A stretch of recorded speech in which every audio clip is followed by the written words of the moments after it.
let's come forward a little bit now. And you had mentioned, again, during our last meeting, that Roy had contacted Brandon right around the time, sometime during the month of November Yes. last year. Can you talk about that? Yes, I sure can. And I'll start from the beginning of this, because this is what just blows my mind about it. Roy is not heard from. Roy is not seen. Roy is just non-existent, pretty much, in our lives, which is great for us.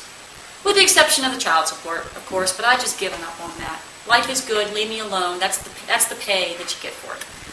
Out of the blue, out of nowhere, Brandon gets a phone call, and it was, I believe it was a week or maybe 10 days, couple of weeks before Thanksgiving.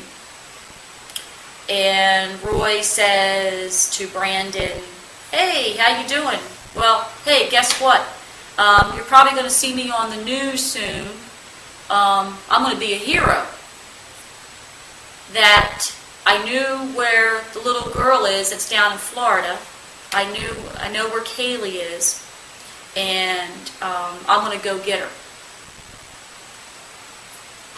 Brandon called me that night and said to me, "Mom, you sitting down?" I went, "What's up?" He goes, "You're not going to believe this." He goes, "Roy called me." And I went, "Why?" And he said, "Well," he goes, "I really don't know if I should be telling you this." And I said, "Well, you just go ahead and tell me. You know, it's good for you. My son knows about, you tell the truth." Or we taught him too well, didn't we? But he told exactly what he told me. He said that's exactly what Roy told him, is that he knew where the body was and he was going to go get it when the water went down. And that was the other part, when the water went down. And I don't know what all that means. I didn't know anything about, other than watching what was on the news. I knew nothing about it. That was the conversation that Brandon had with Roy. Then Brandon came here for Thanksgiving, which was about a week later. They lived in Virginia at the time. Roy's parents were down in Florida at the time. Susan called me and said, "Hey, Nanny and Bob are going to be in Maryland." He said, "Is Brandon and Linda going to come up for Thanksgiving?" I said, "Well, as a matter of fact, they're talking about it." I said, "But I think he has to go. He's got duty on Thanksgiving. So come up. I mean, he'll be up here a couple days before. So we're going to celebrate Thanksgiving before Thanksgiving." And that was the weekend before. So Nanny and Bob came up from Florida. Susan called and said, "Can we come over and visit?" And I said, "Well, of course you can." So they came over to visit. And without even mentioning anything about the conversation with Brandon, other than the fact she knew Roy called. She knew Roy had communication with Brandon. She says to me, she said, "Roy's been talking with Nanny and Bob, and that little girl in Florida? He thinks he knows where the body." I'm like, "You're kidding me. Oh my God, here we go again." And then I told her what was the conversation with Brandon. So there's the relationship there where Roy had told his parents the week before Thanksgiving, and at the same time called Brandon and told him the exact same thing. Okay. Going back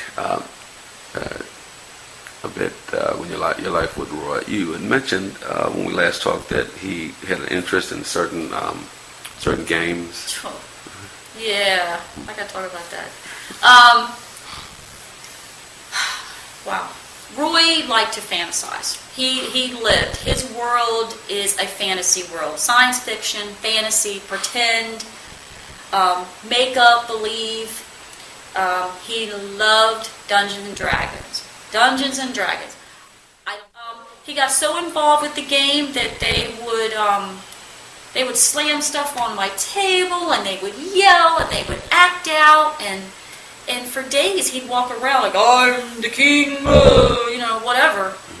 He did that silly crap, and I would just think to myself, "What the hell is this?" Because I wasn't raised like that. We played Parcheesi.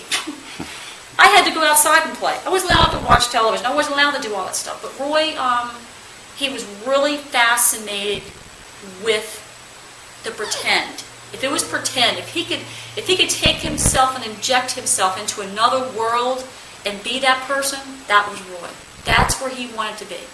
He believed in black magic, he believed in wizards, he believed in fantasy, he believed in fairy tales, he believed in demons, vampires. That was his world. And that was so far from anything that I liked or understood that that's where we were very, very different. Very different. Okay. Is he a person who can be believed? No. Absolutely not. And just because, I say that so abruptly. I have to say that because Roy talks so many untruths that you can't, when he does talk the truth, you just can't believe it. Because everything in his head is so made up. It's all about, it's like he's a walking book and he wants to make things up as he goes. And the story you hear today, the story will grow tomorrow, and the story will grow again. And by the time you get to the end, it's like, wow, let's not even, And he was known for that. Blue. Were there ever any times where he sort of stalked you or came looking for you? Oh yes, absolutely, absolutely. Again, this was at Bar Oak, the old house. He was angry. He was angry about the divorce, and you know what? I'll be the first to admit, I pulled a fast one on him. I felt like I had to protect myself, protect my child. I didn't want to be around the abuse. I didn't want to be around the violence. I didn't want to be around the alcohol. So he was angry. He was angry enough that he made threats. He made constant threats against me. It was not uncommon for him to say, "I should have killed you when I had the chance." I heard that all the time. He even heard this. It was all the time. Every time I talked to him, "You better watch your ass. I'm coming out. I'm coming after you. You never know who's. You better watch your back. You never know when I'll be there." One night I was at the house. Dave was working. On the way home, Roy wrecked the truck. Had Brandon in it, and the truck landed on its side. And when it landed on its side, it went through a fire hydrant right through the passenger side door where my son was at.